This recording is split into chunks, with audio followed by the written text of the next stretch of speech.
Eder. Mech. Pallister. Di nuovo Trieste al centro del giallo Resinovic, con un tassello che torna a fare rumore.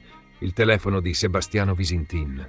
Sergio Resinovic, fratello di Liliana, ha appena depositato un esposto chiedendo accertamenti puntuali sulla donna cui Visintin consegnò, già formatato, il cellulare che l'uomo utilizzava nel periodo della scomparsa della moglie. La richiesta punta anche a chiarire i rapporti tra quella stessa persona e la titolare del punto vendita Wind3, dove, secondo ricostruzioni note, Liliana avrebbe dovuto recarsi la mattina in cui sparì. È lo stesso Sergio a confermarlo, sottolineando che quel passaggio di mano del telefono è un gesto inspiegabile che solleva interrogativi e richiede chiarezza.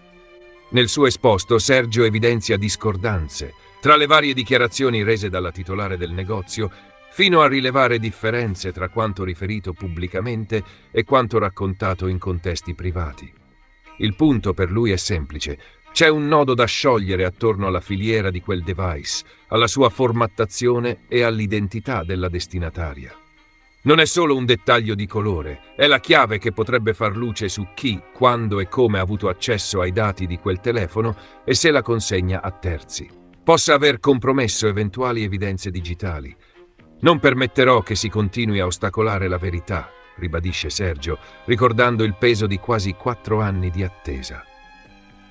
Sul versante tecnico-investigativo, la traiettoria degli ultimi mesi aveva già riportato l'attenzione proprio sullo smartphone di Visintin.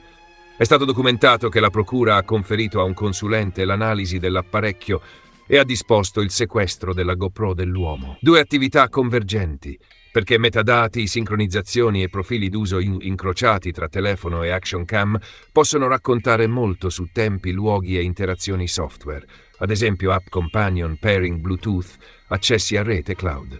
C'è poi un filone parallelo, rimasto finora nel cono d'ombra delle conferme ufficiali ma più volte riportato, che rende ancora più sensibile il tema telefono.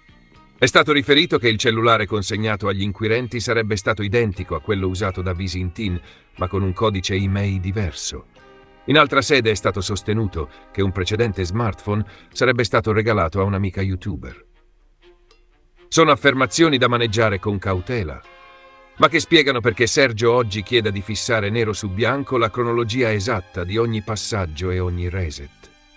La corrispondenza o non corrispondenza degli email, i log di rete, le attivazioni SIM, le impronte dei backup e le eventuali tracce di factory reset sono verifiche oggettive che un perito può eseguire rapidamente, restituendo una mappa forense delle vite del dispositivo.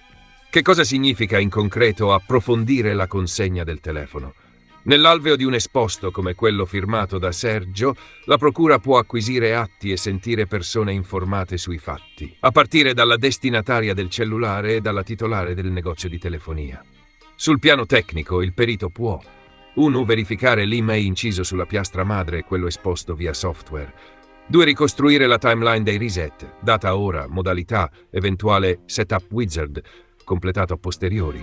3. Analizzare residui di partizioni e aree non allocate per tentare un carving di dati sopravvissuti. 4. Incrociare le sessioni di rete con i tabulati degli operatori. 5. Controllare gli elenchi dei dispositivi fidati collegati, Bluetooth, account Google, Apple, app GoPro e simili. 6. Comparare la firma hardware con eventuali fotografie o video precedenti in cui il telefono di Visintin compaia, EXIF, Pairing ID, MAC address. Questo tipo di lavoro, se fatto con rigore, consente non solo di capire che cosa c'era sul telefono, ma soprattutto che cosa gli è successo e quando. Il tassello del negozio Wind3 resta sensibile. Secondo l'esposto, vi sarebbero discrepanze tra versioni pubbliche e private della titolare. Qui la questione non è il chi ha ragione, ma la tenuta della catena informativa su appuntamenti, richieste di SIM, pratiche avviate o solo discusse nei giorni immediatamente precedenti alla scomparsa di Liliana. Perché se davvero la mattina della sparizione era previsto un passaggio in negozio, allora occorre fissare orari precisi, interlocuzioni, eventuali preventivi o ticket aperti, telecamere interne o esterne, scontrini e ovviamente chiarire i rapporti pregressi tra la titolare e la donna che ricevette il telefono da Visintin.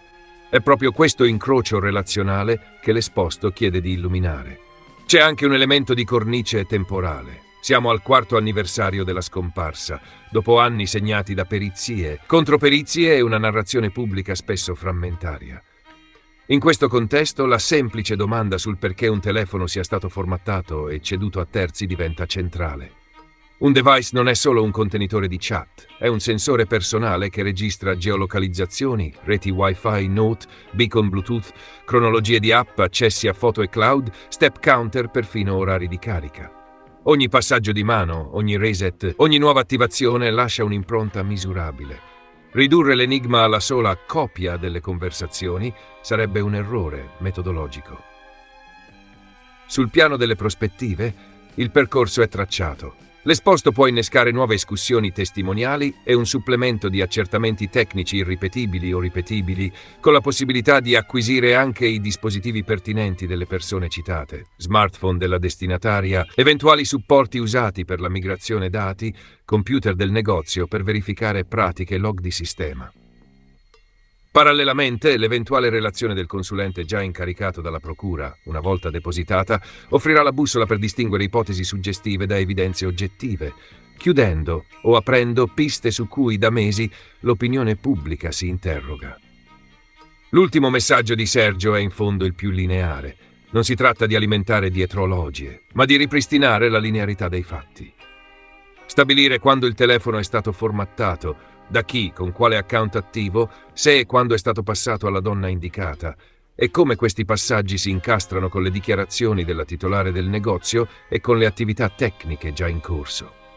Solo una cronologia tecnica fredda, costruita su email, log, perizie e atti, può raffreddare un dibattito che per troppi mesi è stato scaldato da versioni parziali e memorie ballerine.